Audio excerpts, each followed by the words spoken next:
अध्यापक शक्तीकरणस्य द्वितीयदिनम् आर्यभगिन्याः प्रार्थनया समारब्धा। हरीश महोदयस्य नियन्त्रणे समावेशितविद्याभ्यासगणस्य आवेदनम् अवतारितम्। प्रथमकालांशे वैविध्यपूर्णकुसुमानां साहाय्येन आशयः, उपाशयः, नैपुणी, पठनलक्ष्यं, भाषावस्तुता इत्येवं प्रकारेण गणनिर्मितिरभवत्। अनन्तरम् अध्यापनसंहितायाः नूतनसमीपनं विशदरूपेण सुनीता भगिनी परिचायनं कृतवती।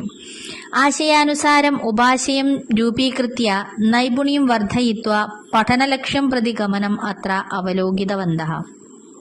विविध दर्शनानां दर्शकानां च परिचायनं, महात्मनां जीवचरितलेखनं च अभवत्। सक्रियाः गणीयाः सोत्साहम् अस्मिन् भागं गृहीतवन्तः। द्वितीयकालांशे उत्तमांशानां स्वीकरणेन मूल्यो वर्धते इति श्रीजित् महोदयेन उद्बोधितम्।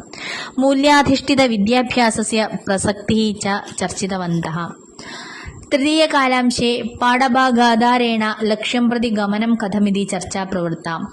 मध्याह्नभोजनानन्तरं जयकुमार महोदयस्य, शिबु महोदयस्य, लसिता भगिन्याः च मधुरमनोहरगानालापनम् आसीत्।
പഠനബോധനവർഗस्य ലഘുകവിത, സാങ്കേതിക വിദ്യാഭ്യാസഗണस्य ആപ്തവാക്യം, समावेशित विद्याभ्यासगणस्य सुभाषितं च अभवत्।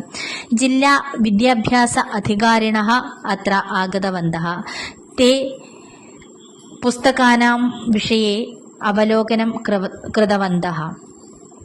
तदनन्तरं वागोळस्य साहाय्येन निर्मितगणे कथा, सम्भाषणं, कविता, नृत्यरूपं, नाटकम् इति व्यवहाररूपाणां परिचायनं कृतम्।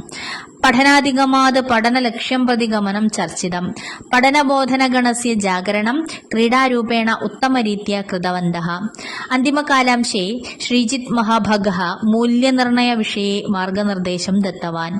सर्वे चर्चायां सम्यक् भागं गृहीतवन्तः.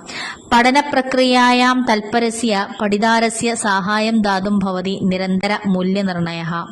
അധ്യേതാരസ്യ सम्यक् മനനം കൃത്वा एव മൂല്യനിർണയः करणीयः. ദേശീയ ഗാനാലാപന അനന്തരം കക്ഷ സമാപ്ത.